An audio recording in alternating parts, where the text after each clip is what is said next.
All right, shalom, shalom. First and foremost, I want to give all praise, all honor, and all glory to Yahweh, Bahashem, Yahushai, Bahashem, Rakakwadash. Call Allah, Yahweh, Bahashem, Yahushai, Bahashem, Rakakwadash. Double honors to my elders and apostles of Great Millstone that do well. Peace and salutations to the Lord's elect, the hopeful elect in the 1/3. And Lord's will, this lesson will be edifying as well as exhorting to the sincere sheep of Yahweh, Bahashem, Yahushai, Bahashem, Rakakwadash, and Tawada, Yahweh, Bahashem, Yahushai, Bahashem, Rakakwadash. Forgive me the inspiration to do this lesson. And as the title reads, this will be 70 AD 2.0. And pretty much what I want to go into is revolving around great judgment that's getting ready to befall Jake here in Babylon, or for this lesson, the Rome revival. Okay, because if you did not know, we are in Rome, the Roman revival. All right, Babylon, America prides itself off modeling its everyday living off Rome. Okay, and you have to understand the history between the Israelites and the Roman Empire. 70 AD and prior. Okay, and I actually want to go into that. Let me make sure that the audio is good. I got some information. I just started diving into Rome, and I also got to pull up Acts 18. So I got some information I want to share with you. But what I want to do first is show you how the Rome revival is here today, known as America. And actually, let's do this real quick. Let's put just real quick comparison of Rome and America. Just want to see what pops up. So right here, okay, look, the United States and the Roman Empire have been compared in a number of ways, including, okay, government, decline, empire, challenges, culture, technology. So we are living in the Rome revival right now, and the Bible backs that up. So I just want to read this really, really quick. So right here, Revelations 13 and 11, and I beheld another beast. Beast also represents a empire, okay? Like Daniel 2, Daniel 7, you had beasts that represented an empire. Just like when you go here, you have beasts that represent empires, leopard, Greek, bear, Russia, okay, things of that nature. So now, real quick, it says, and I beheld another beast, or I beheld another empire coming up out of the earth. And he had two horns like a lamb, Democrat, Republican, plebeian, patrician. And he spake as a dragon, draconian. Okay, so they're getting ready to speak draconian, okay, meaning any little infraction will be a death penalty. All right, now look, and he exercises all the power of the first beast. The first beast is the Roman Empire before him, and causes the earth and them which dwell therein to worship the first beast. This is why over 60% of the world operates under the US dollar. To fly in the sky, you have to speak English. Revelations 18, he made the earth drunken with its wine. Okay, they call it westernization. Before that, they call it Hellenization. See, it says, worship the first beast whose deadly wound was healed. Babylon, America, is that wound being healed, because remember, the Western Roman Empire fell, and that was the Edomite or pagan Roman Empire. Then the Holy Roman Empire arose, which was who? Israelites. So the deadly wound is the Roman Empire of Esau's rulership falling.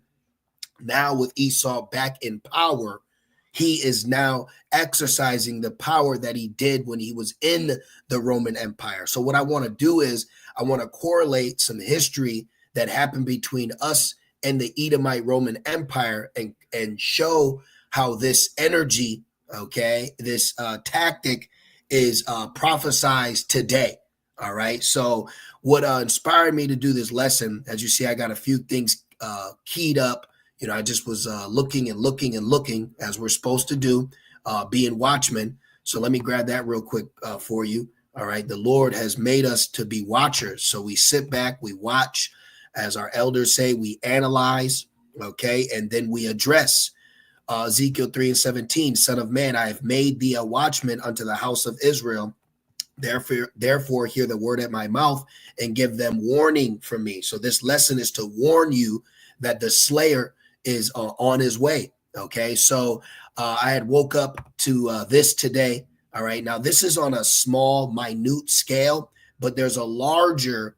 It's being blurred out, so I hope they don't take this video down. But this is showing you on a larger scale how the Roman Empire, Esau, Edom, with Nero is the energy that they're going to be in, and this is what is going to culminate Jacob's trouble. Red skull mass. Okay, now skull meaning what? Death. All right, a skull, slayer. Let's actually look that up. Let's just I might keep that up right there because I might keep going back to that. So let's put, what does a skull, let me see. Just want to see, I'm curious, skull symbolize? Let's see. Death. Okay. A skull symbolizes death. You see that, brothers? All right. A skull is a common symbol for death, mortality, and evil. All right. Oh, did I just say evil? Proverbs. Oh, look at that. I still got Job right there. Let's go to Proverbs real quick, 16:4. Okay. Yahweh Bahashem, Yahweh Shai is not playing. Proverbs 16:4. The Lord has made all things for himself, yea, even the wicked for the day of evil. What's that? Psalm 17:3. Hide me from thy sword. Let's grab that. Psalm 17, and what is that? 13. Yep, right here. Psalm 17:13. Arise, O Lord, disappoint him, cast him down, deliver my soul from the wicked, from the guilty one, which is thy sword. So Esau, Edom, is the evil one, but he's the evil sword that the Lord has, created. Esau is the Lord's evil sword. All right, on ground level. All right. So let's go back to this. So you had these Edomites marching with skulls on, expressing their hatred towards Jake, but this is on a small scale compared to when Nero legally, shoots his words at Jacob. All right. Now, what I want to do from there is I want to show you that in ancient times, we were kicked out of Rome. Which, for you brothers, you can use this example when explaining, like the book of Romans, how you had Israelites in Rome. So you can't just assume that letters were not addressed to, you can't assume they weren't addressed to Israelites. All right. Because Israelites were actually banished, deported from Rome. All right. And it happened about 2 times. Then we were allowed to come back. But now we're in a time of a what they would call a ethnic cleansing. I'm going to get into it. So look at this. Acts 18:1. Now, Paul is at Corinth. Corinth is located at the south of Greece. All right. It's a little bit, I think it's below Italy and it's below Athens, but this is in the Greece region. It says, after these things, Paul departed from Athens and came to Corinth and found a certain Judite named Aquila, born in Pontus, lately come from Italy. So now we see that there's Israelites that are in Italy. All right. But that's not for this lesson, but you can use this account when dealing with or explaining the aspect of Gentile being Israelites in foreign lands. But to continue with his wife Priscilla, because that Claudius had commanded all Jews to depart from Rome, and it came unto them. So right here, we have an account before 70 AD. Okay, this is before 70 AD. You had Roman Edomites that kicked us Israelites out of Rome. Okay, or you would call it a deportation. All right, matter of fact, let's put that word in because you know where I'm getting with this. I guess we made the point. Let's put Jews, what's this? Deported. Look right there. Right there. See? Israelites were expelled from Rome multiple times, including 139 BC, 19 AD, during the reign of Emperor Claudius. See? We were deported, okay? Or they called it expelled, accused of missionary work, excused expelled, being accused of defrauding Roman noblewomen. Like now they use that misogynist, whatever. The explosion was more in the name than in practice, and Israelites were allowed to continue. But then look, here it is, 49 A.D. Emperor Claudius, and this is 5 years before Nero. And I'm going to show you that information. And why am I keep bringing up Nero? Because as our elder Apostle Tahar has said that DJ is Nero reincarnated. So you have to understand the relationship that not only Claudius or Rome, but also in particularly what Nero and his relationship between him and the Israelites were, okay? Or really you should educate yourself, as we're doing right now, on the relationship between Israelites and Rome. And then you say, damn, and we're in Rome again. Yes, we're in Rome revival.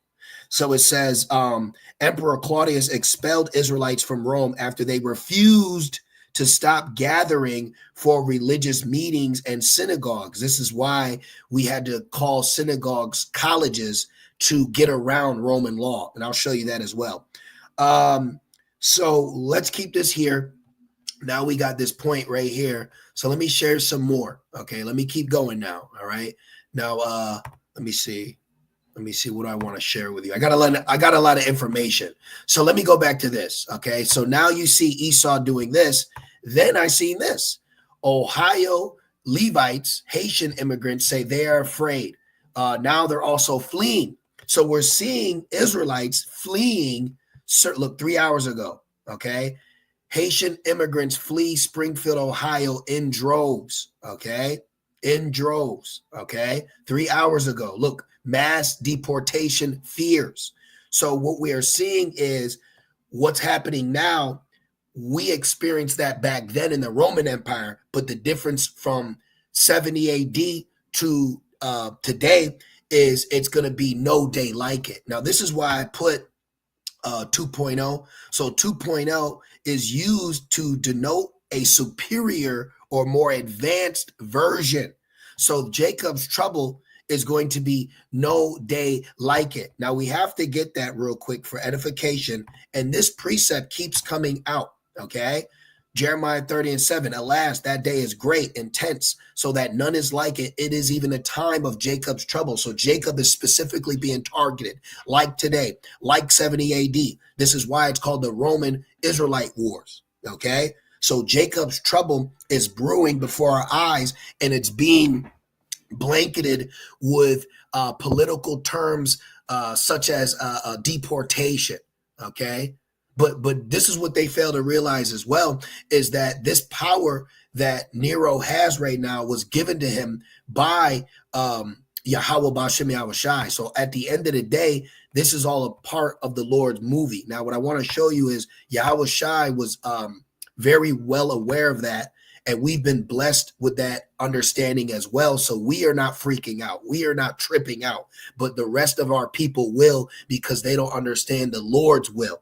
Okay. They don't understand that they're in Rome again. They didn't know that Rome came at them before. They didn't know they went to war with Rome before. They don't know about the Hasmonean dynasty. Our people that are not aware of these things, this is why they're destroyed for a lack of knowledge. And the slayer is getting ready to slay. And he has his sword tip pointed specifically at Jake. This is why you see Haitians leaving here. This is why you see Northern Kingdom marching there. This is why you see Esau standing up and saying, bye, nigger, leave there. See, it's all happening again. Okay. But on a level that hasn't been seen before. Because I'm going to further this. John 19:11, it says, Yahweh Shai answered, he's talking to Pilate, thou couldst have no power at all against me, except it were given thee from above. So the political power that Esau has right now is not based off his own merit, but off of the Lord and the will of the Lord. So prophecy could take place. So why is Esau marching? Why is migrants here? Why are these things happening? Why is Nero in office? So it can play out 70 AD again, but on a larger scale. This is why Yahweh Shai said, he that understands when the abomination make desolate. Yahweh Shai was using the prophecy of King Antiochus during the Greek Empire to compare to the Roman Empire coming down on us, coined as 70 AD. So it says, except it were given thee from above, therefore he that delivered me unto thee has the greater sin. Speaking of Judas, but the point right here is Yahweh Shai was letting Pilate know, you don't have power over me, all right, at all, except it was given from above. So right now, Nero was in office because the Lord wanted him there. All these millions of migrants here, the Lord wanted that, okay? The Lord wanted this. This is all to fulfill prophecy, all right? So now let's go into a little bit more, all right? Let's actually start with this. This is Ezekiel, and I guess I could start at 1. Let me see. Maybe I could start at 1. It's really, really good. You know what? Let me just start at 8. And let's just go with the NLT. You can start at 1, but let me go to 8. It says, verse 8, NLT. Then the Lord said to me, speaking about Ezekiel. Now remember, Ezekiel was taken into the Babylonian captivity after Jeremiah was rose up to warn us in Jerusalem of this captivity coming. And then Ezekiel got raised up in the midst of it. All right. So yes, you have prophets that will be raised in the midst of captivity. That's why I said Moses will be as a God and Aaron a prophet. Okay. So prophets are always arisen in a position of our nation in captivity. So now the Lord has raised up prophets to warn before the slayer gets ready and allowed to slay. All right. That wicked sword.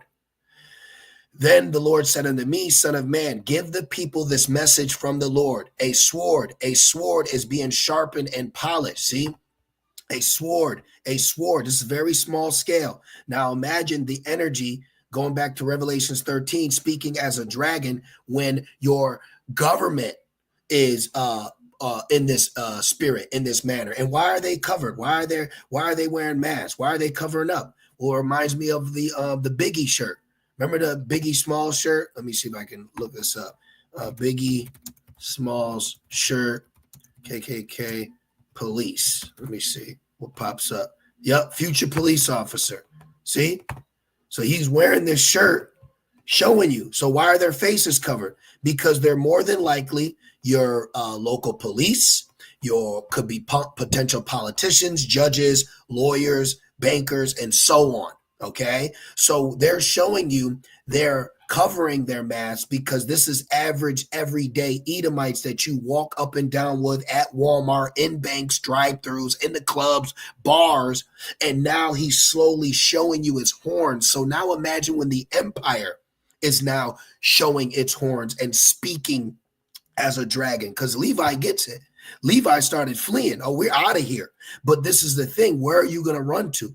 There's nowhere to run. There's nowhere to hide. The only place that we can run and hide to is the name of the Lord. Proverbs 18:10. The name of the Lord is a strong tower. The righteous runneth into it and is safe. So every other Jake is going to be running around, going here, going there. But the one place they're not able to go is the strong tower, and that's the name.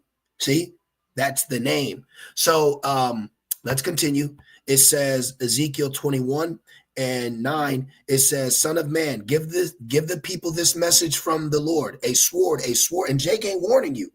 Look, you brothers are getting this message only here. You're not getting it nowhere else. You got Jake still crying on social media, talk about reparations.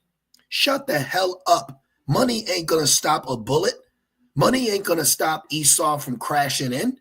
Money ain't going to fix you. Money ain't going to save you. Jake does not have the answers for what's getting ready to take place.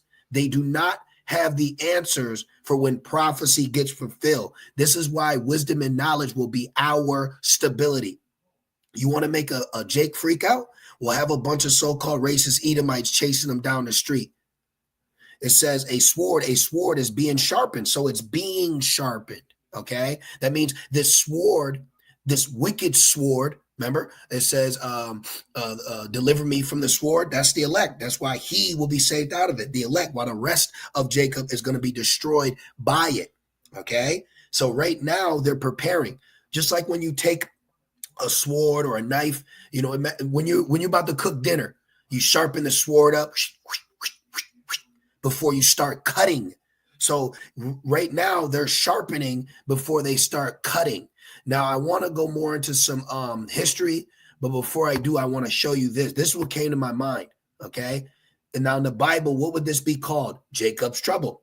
The mass expulsion or killing of members of an unwanted ethnic or religious group in society. Did that not happen to us in Rome? Yes. This happened to us in Rome. Are we in Rome all over again? Yes. There's nothing new under the sun, but now this will be a day not like it. Hence why it's 70 AD 2.0. Now let's go into some history. So during this time, okay, what's this, 49 AD, if you will, this is Claudius made a decree. He made a decree to deport all Israelites from Rome, okay? Then we were allowed to come back, hence why you had 70 AD. So now let's go into it, because remember, it went from Claudius to Nero. So now let's jump into some history, all right? See up 49 CE or AD. Yes, the Roman Empire Claudius ordered the explosion. Whoa. Isn't this the same word that's used for ethnic cleansing? Whoa. Are you putting it together now? Okay. It's called a culling. All right. This is Jacob's trouble. And they're ready. All right. They are ready. And Esau going to have that spirit where they're gonna be after Moses. They're going to be after interracial relationships. They're going to be after the so-called black woman. Okay. They're going to be after, this is why Egyptian versus Egypt. They're going to be after enablers. Those that remember they shall seek to please the poor. So you got portions of Edomites that side with Jake. That remember the white woman when Denzel was walking in Malcolm X, she said, "How can I help you?" So you have Edomites that side with Jake, but then you have other portions of Edomites that are set up to attack Jake. Okay, so there's going to be a lot of things going on. This is why it will be Egyptian versus Egyptian. This is why they ask, what kind of American are you? Because Esau is going to look at everyone else as an enemy that's not for their stance. Okay, they're not for them. Makes me think of the movie Higher Learning, when they dressed up in the mask and they beat up the Jake and the woman. He was the pepper and she was the salt. See, Jake right now is playing, man. Okay, they got that little white woman. They're holding hands. They're in love. They're smiling. They feel like they can make it out. And they don't know that the doors of mercy are about to close. And now it's going to be locked in Babylon, okay, with the Slayer. And that's exactly what he's set up to do. This is why Daniel 12 is so important when it speaks about Ma'aka'Allah standing up for who? The elect, because we're going to need divine intervention as this cleansing or this trouble is taking place. Rome did it before. Rome's going to do it again. So now that I said that, let's go into this, some little history. So remember, first you had Claudius, which Nero's mother married Claudius, which then Claudius basically adopted Nero, and Nero is Trump today. Okay. So you went from Claudius to Nero because Claudius ended his rule in 50 CE, and then Nero hopped in 54 CE. See, he was adopted by Claudius, but Nero's mother was Claudius's fourth wife.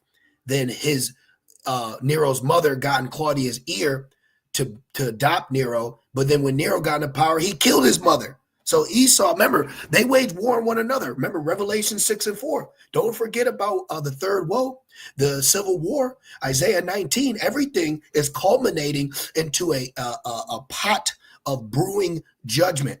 Okay, so now you have right here Acts 18, Claudius, and then Nero right here after him. He would be 70 AD. Okay, Nero. Let's put that in. Actually, let's put that in. Let's put Nero. Just because I want to get my dates correct. So let's put Nero 70 AD. There it is. Give it to me.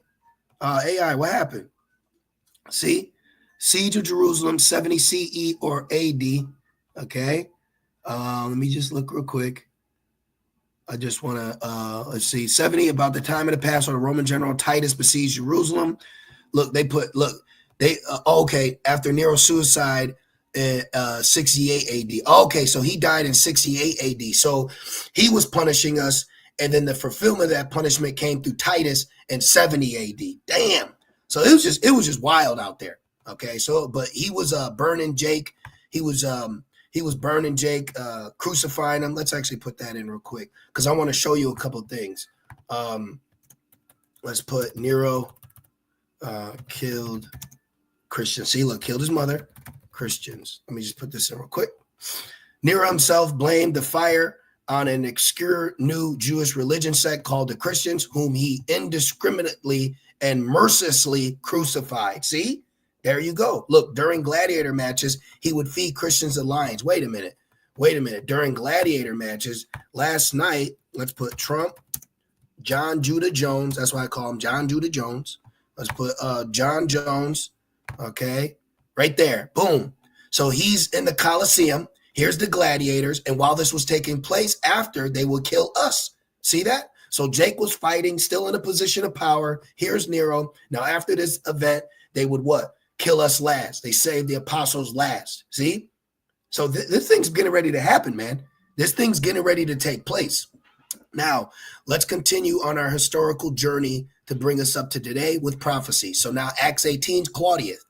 Jeremiah 30 is Nero, right? So let's keep going. It says, verse 10, Ezekiel 21:10, it is sharpened for a terrible slaughter. Now, terrible slaughter. Let's go back. Did Yahushua warn us about the terrible slaughter back then pertaining to ultimately 70 AD? Yes, he did. Mark 13:14, but when ye shall see the abomination of desolation spoken of by Daniel the prophet standing where it ought not, let him that readeth understand. So what's this mean? Well, we know that the abomination that maketh desolate took place during the time of the Greek Empire, which was prophesied in Daniel 8, as well as Daniel 7, pertaining to the leopard and his 4 generals, and one of those generals being who? King Antiochus, and not only the Antiochus Empire, but the 4th Epiphanes, okay? And what did he do? He offered swine on the altar, brought in hoes, desecrated the temple, beat the temple down, didn't destroy it, but damaged it very well. This is why the Maccabees rose up, fought against them, started the Hasmonean dynasty, and that's when the Roman Empire started attacking Jake again, okay? But Yahushua was warning us ultimately of what? 70 AD, because in 70 AD, what happened? In 70 AD, the temple was destroyed. Now, let me read this real quick and show you that. Just give me a second. I got to put this phone on the charger. Now, right here. Now, let's also put this in. Let's put 70 AD temple destruction. See? 70 AD temple destruction. Now, who was in that temple? Eleazar, Sakari, because they didn't want to listen. All right? So now let's go back. But what we're listening, Mark 13:2, and Yahushua answering said unto him, seest thou these great buildings, talking about the temple, there shall not be left one stone upon another that shall not be thrown down. So Yahushua was already warning us that the temple would be destroyed, okay? And now we're the 3rd temple. So if in 70 AD, they came and destroyed the literal 2nd temple, what's going to happen in 70 AD 2.0 in Jacob's trouble in our temple? He's going to want to destroy it by what? Through the mark, through mass death, casualty, cleansing, culling. All these things are getting ready to take place, but we were warned of it back then like we're being warned now. But not every Israelite fled because they wanted to stay and fight. You can read it in the Josephus, which I have in the past. And basically what happened was the zealots like Sakari, Eleazar, that was actually his name, stayed, and then you had Rome trench round about us, burning the walls, and then Sakari, they made a pact to kill their wives and children so that the Romans couldn't get to them. But if you just listened to the Lord, then things would have played out a lot differently. This is why we have to take heed to Yahweh B'Shem Shai B'Shem Rakakwadash now. Okay. And a lot of Israelites are going to get involved in this. They're going to partake in this. They're going to fight and clash. They're going to be carnal. They're going to carry their guns while he's carrying his blessing. And then you're going to see everything pop off. And I could see Trump actually calling us out. You got Jake right now standing out on the street corners with knives and guns and ammunition and mace, reading the Bible. Now Esau's walking out, expressing his right, talking about go home, nigger. So what do you think's going to happen? It's going to be a clash. It's going to be a back and forth. You know, things are going to happen out here. This is what's going to lead to Jacob being in trouble in Babylon. This is what's going to lead Jacob to being in trouble in Babylon. All right. So now let me get this one. okay, because I'm going back to Ezekiel. I'm just making my rounds, if you will. Luke 21 and 20. See, Mark 13. This is referring to 70 AD. This is why Apostle Paul said a great falling away. But this is why it's going to be 70 AD 2.0, because it's going to be a lot of Jakes being put to death. And I'm going to show you how many Israelites that they categorized were killed in 70 AD. Luke 21 and 20. And when ye shall see Jerusalem compassed with armies, Roman armies, then know that the desolation thereof is nigh. See? So we can see these are the beginning of sorrows. We can see Jacob's trouble is arising. Okay. And it says, then know that the desolation thereof is nigh. Like now, Jacob's trouble is very nigh. Okay. And they're cloaking it with the legal term of mass deportation. But that's what they did in Rome. Did they not deport us or ban us from Rome before? Are we not in the Rome revival now? Okay. Now it says, check this out. It says, just give me a second. I just had to let this phone charge real quick. All right. Now let's read verse 21.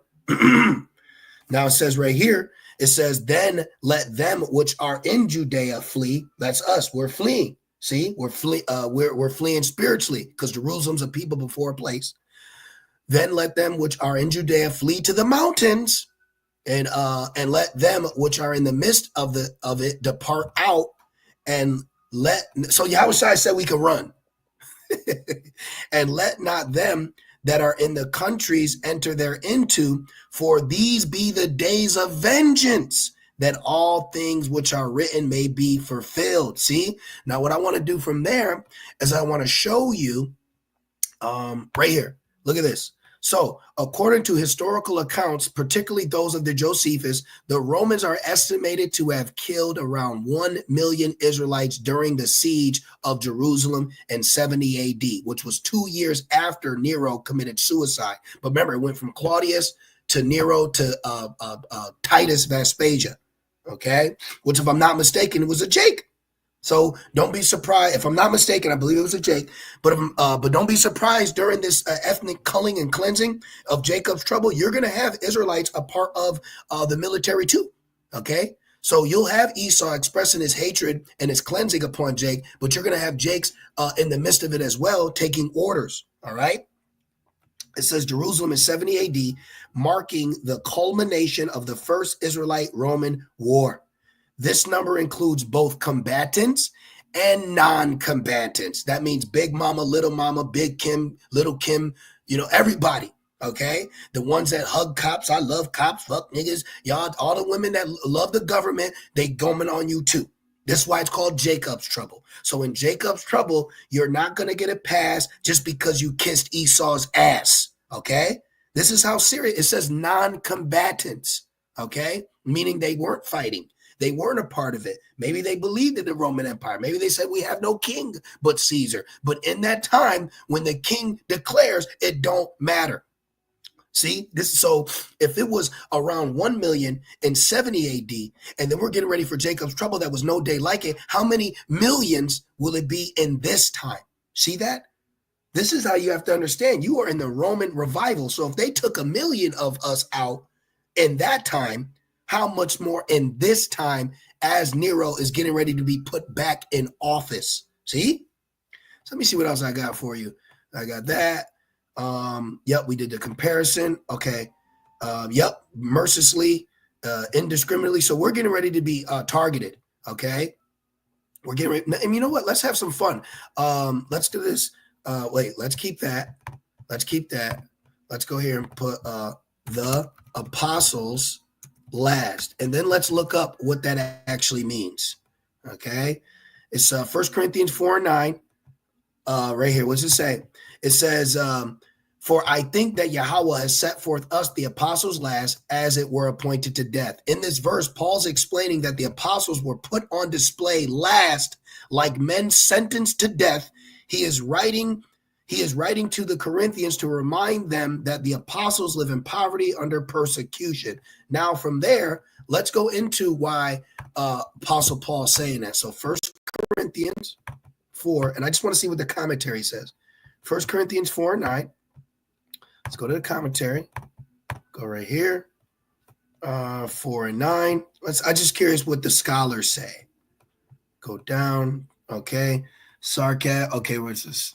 Right here. The image of 1 Corinthians 4 and 9 is either from the Colosseum or the parade of a conquering Roman general where he displayed his army first, the booty second, and at the end of the procession, the defeated captives who would be condemned to die in the arena.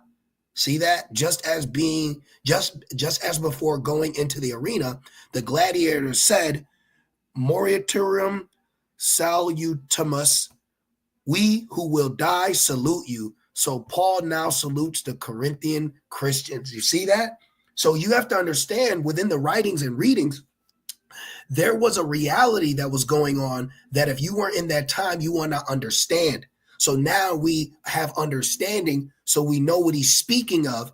And now you're understanding further the relationship between the Edomites and the Israelites in the Roman Empire. And now we're seeing this relationship between Esau and Israelites increase with tension in the Rome revival as we get ready for Jacob's trouble. This is why the slayer is getting ready to slay. So if he killed 1 million back then, how many millions today?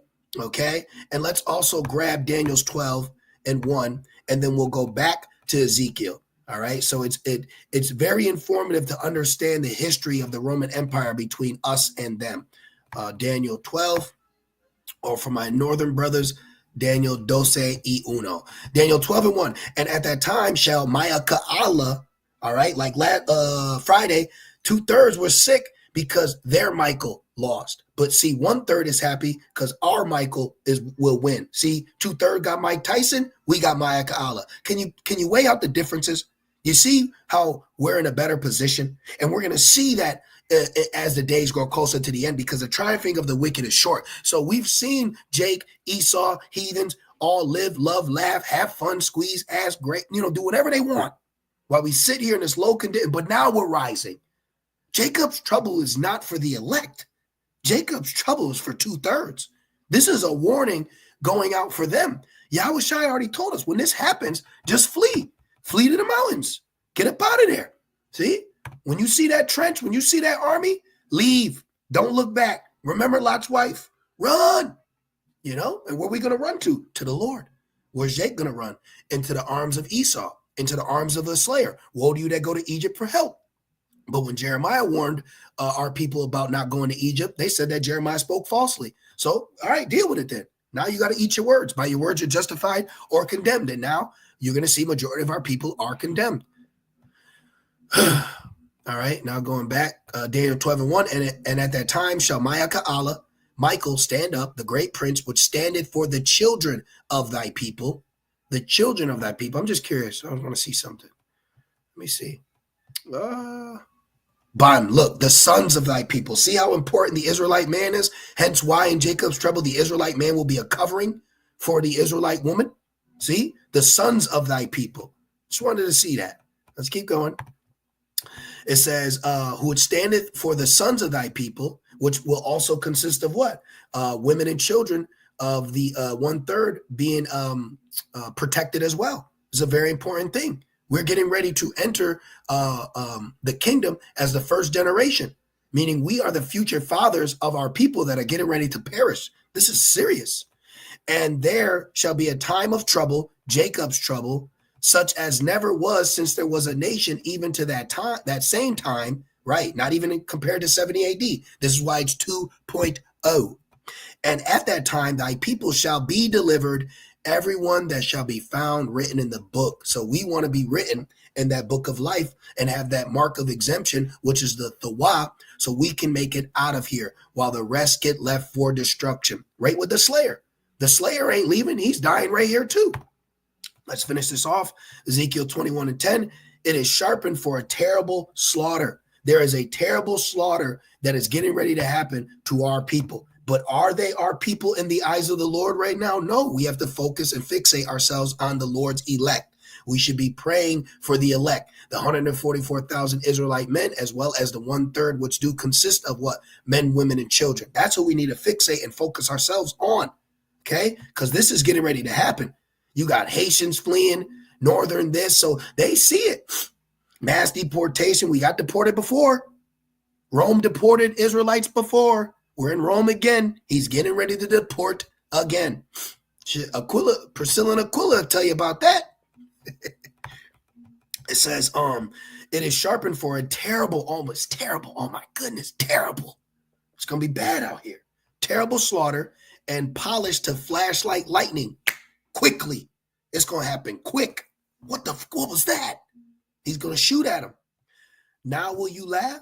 Those far stronger than you have fallen beneath its power. Yeah, it makes me think about, matter of fact, let's give a quick historical precept. Daniel, the 7th chapter, look what it refers to as the Roman Empire. Let's show you. This is right here. This is Daniel 7:7. This is the Greek. Here's the Roman. After this, I saw in the night vision, and behold, a fourth beast, dreadful and terrible. Rome, strong exceedingly. Rome, Iron Age, and it had great iron teeth. Iron Age. Wait a minute. Do we got the comparison still up? There it is. Let's compare technology. Iron Age. There it is. Which Babylon is on its last few seconds of ruling, because empires only rule for about 250 years. So 2026 will be 250 years. So we're going to see what's going to happen now and then. No man knows a time, hour, day, but we're measuring the time diligently in itself. That's all. That's all. Rome, iron teeth, Iron Age. You see it. It says, it devoured and break in pieces and stamped the residue with the feet of it. Who did it stomp? All these empires before it. And it was diverse from all the beasts. It didn't have a monarchy that were before it, and it had 10 horns. This is its regions. This is its power. So now we see that Rome was declared as dreadful, terrible, strong. This is why Ezekiel's telling you nations that's getting ready to come upon you, other nations have fallen to it. You know, they thought Alexander was insane for coming up against the Persians, but you see what they did to them. But it was all the Lord's will because of prophecy. And then what the Romans did to the Greeks, and then what the Romans did to the rest of the known world. See? Says those far stronger than you have fallen beneath its power. Jake ain't ready for the Roman Empire. Jake is not ready for 100 Edomites. Okay, now is Jake going to swing and fight? Yeah, but are they getting ready like Esau's getting ready? No. Yes, the sword is now being sharpened and polished. It is being prepared for the executioner. Who's going to be the executioner? Nero. Son of man, cry out, wail, pound thy thigh.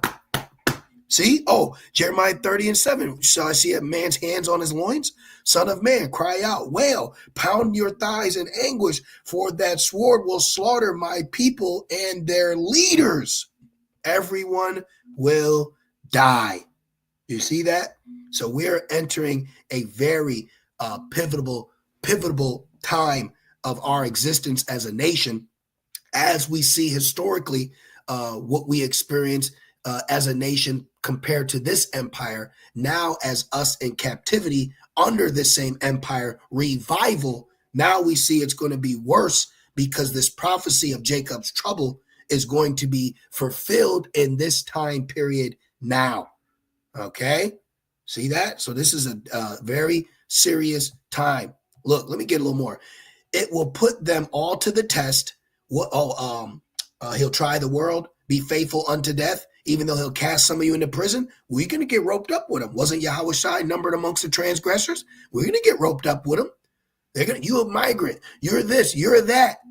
They may treat us like Sakari members. They may treat us like, these carnal Israelite camps that are lashing out, walling out, not listening to the Lord. But you have to remember, you have to be faithful unto death. They bear false witness on you, like they bear false witness on Yahushua. But we know that we'll be innocent, okay? It says right here, it says, what chance do they have, says the sovereign Lord? They don't have much chance, okay? Because in Isaiah says we would have been of Sodom and Gomorrah if it wasn't for the small remnant. So they're going to be treated as Sodom and Gomorrah. Son of man, prophesy to them and clap your hands. See? Then take the sword and brandish it twice. Pull the sword out twice, even 3 times. Pull the sword 3 times to symbolize the great massacre. The great massacre facing them on every side. So that's the only time you show a sword, is to symbolize the massacre coming. Just like Esau is showing you skulls to symbolize death. Okay? He's showing you the skull to symbolize death. We already looked that up. What does a skull symbolize? Death. What did they walk through on their faces? Skulls. Okay? They're not ready. Jake woman ain't ready. Jake man they ain't ready. All right? They ain't ready. Got the skull right there. That symbolizes death. Black and red Rosicrucians. More than likely, they're set up and funded to push an agenda to get the rest of the populace of people prepared and on board of what's getting ready to come down the pike in Babylon pertaining to different races of people. Okay? But it doesn't mean that every Edomite will be on one side and every Jake will be on the other. But you're seeing this energy between portions of Edomites and portions of Jake, and they're just going to clash. And the government's going to clash. It's all coming down. It's all happening. Yeah, that was it. Let their hearts melt with terror, for the sword glitters at every gate. It flashes like lightning and is polished for slaughter. Oh, sword, slash to the right, then slash to the left. Yeah, right now, Jake, slide to the left, slide to the right. 2 times crisscross now, y'all. Jake is playing. Jake is bullshitting. They're dancing to the new moon. They're shaloming. They're going on IUIC marriages. They're thinking everything's going to be okay. And just like that, the lights will go out on your ass. This is not a time for play. But Jake is known for rising up and playing. Oh, sword, slash to the right, then slash to the left, wherever you will, wherever you want. I too will clap my hands, and I will satisfy my fury. I, the Lord, have spoken. There you go. So this thing's about to go down, okay? It's about to go down in a major way. This will be, let me say it like this, Jacob's trouble will be 70 AD 2.0. This will be 70 AD 2.0. So continue to have faith, pray, repent, stay close to Yahweh Shem Shai, and hope for good, because the Lord is getting ready to do major work on Jake in this land of Babylon, or the Roman revival. So I just want to do that quick lesson. I pray that it was comforting, enlightening, and Yahweh Shai sheep was fed. And I'll just say, call halal, Yahweh, Bahashem, Yahweh Shai, Bahashem Rakakwadash. Double honors to my elders and apostles of Great Millstone that do well. Peace and salutations to the Lord's elect. With that being said, shalom.